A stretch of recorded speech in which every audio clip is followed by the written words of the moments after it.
आज हम व्याकरण का एक भाग पढ़ने वाले हैं, ठीक है। सुप्रभात बच्चों, सब लोगों को मेरी तरफ से सादर नमस्कार। व्याकरण का एक भाग पढ़ने वाले हैं और उस भाग यानी कि उस पार्ट का नाम है शब्द निर्माण में उपसर्ग, वर्ड फॉर्मेशन, प्रेफिक्स। शब्द निर्माण में हम शब्द निर्माण के तहत उपसर्ग पढ़ने वाले हैं।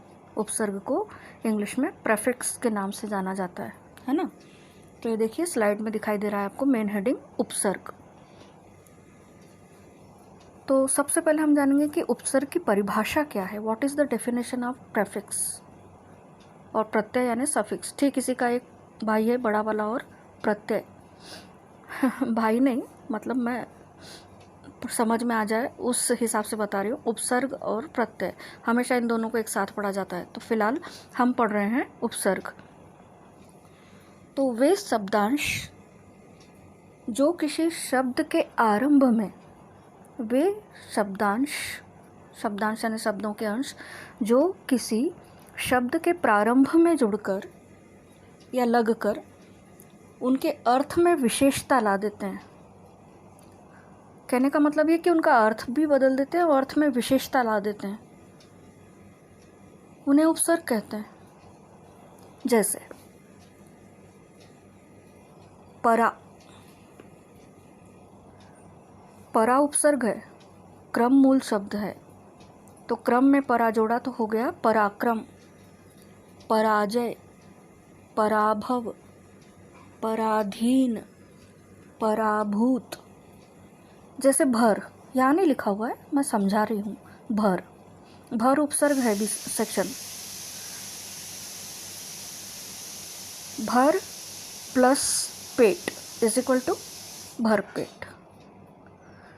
जैसे निर्बल को हमने उपसर्ग लगाकर बनाना है, निर्बल, तो क्या होगा, निह, न में छोटी की मात्रा और विसर्ग, निह प्लस बल इज इक्वल टू निर्बल।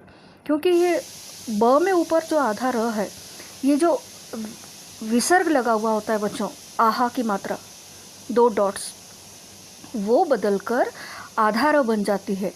तो निह प्लस बल इज इक्वल टू निर्बल। विज्ञान, जैसे वी प्लस ज्ञान इज इक्वल टू विज्ञान। अनु प्लस चर इज इक्वल टू अनुचर।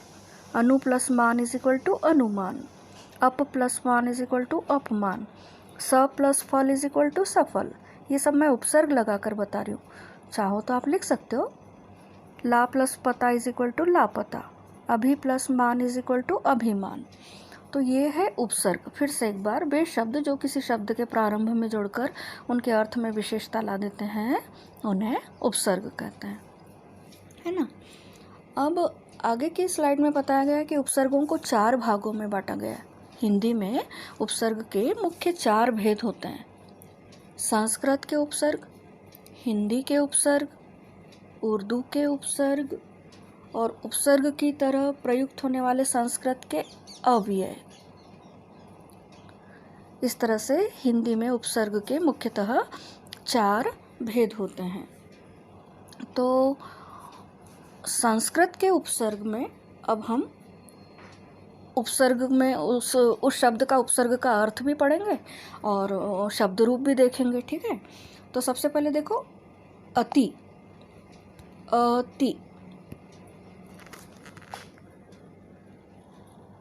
अति यानी क्या टीचर? तो अति यानी अधिक, ये हो गया अर्थ। ऊपर, ये भी हो गया अर्थ। लेकिन अति शब्द उपसर्ग लगाकर अगर हमको बनाना है तो बन जाएगा अत्यंत, अत्युत्तम, अबोध, असंतोष, अबूझ आदि। जैसे अधि। अब अधि यानी क्या? तो इसका अर्थ होता है एक तो पीछे, नहीं तो दूसरा समान। अधि यानी कभी कभी बड़ा भी होता है, कभी कभी समीप भी होता है, ठीक है। तो अधि उपसर्ग लगाकर अगर शब्द बनाना है तो हो जाएगा अधिकार, अध्यक्ष, अधि प्लस अक्ष इज इक्वल टू अध्यक्ष, अधिपति, अधिकृत। अब ये जो 2 एक्स्ट्रा बताए वो यहाँ नहीं है, अधिपति, अधिकृत आदि। अप अब अप शब्द मतलब अप उपसर्ग लगाकर अगर हमको बनाना है तो पहले हम उसका अर्थ जानेंगे। अप यानी बुरा, अप यानी हीन, अपमान, अपहरण, अपशकुन, अपयश, अपकार आदि। और भी बहुत सारे शब्द बन सकते हैं जैसे अपवाद, है ना, इस तरह से। फिर अगला है अब यानी क्या टीचर? तो बुरा, और नहीं तो नीच भी बोलते हैं कभी कभी। तो उपसर्ग लग गया तो क्या शब्द बनेंगे? अवकाश, अवनति, अवगुण, अवधूत, अवगत, अवसर, अवलंब आदि। 2-3 एक्स्ट्रा बताए हुए हैं, धीरे धीरे बोल रही हूँ, चाहो तो आप लिख भी सकते हो। फिर है अवशेष भी आया हुआ है, एक देखिए नीचे दिख रहा है, अवगुण के बाद में दिखाई दे रहा है। फिर है आ। अब आ का अर्थ अगर जान दें तो उसका मतलब है तक, नहीं तो लेकर, या फिर उल्टा। हमको अर्थ जानने की वैसे ज़रूरत नहीं है, हमको तो सिर्फ उपसर्ग लगाकर शब्द बनाने हैं, ठीक है। तो आजन्म, आलोक, आगत, आगमन, आकाश, आक्रोश, आरोह, आशंका। आकाश, आक्रोश, आलोक, आगत, आशंका, आजन्म, आगमन आदि।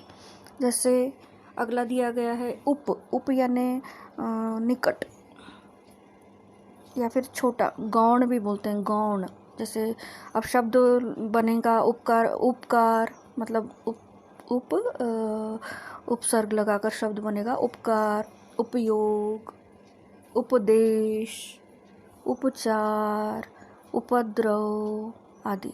उपकार, उपचार, उपद्रव, उपयोग, उपदेश आदि। फिर इस तरह से ये थे बच्चों उपसर्ग और उपसर्ग की परिभाषा और कुछ शब्द। तो इसके आगे भी बहुत सारे हम उपसर्ग बना सकते हैं।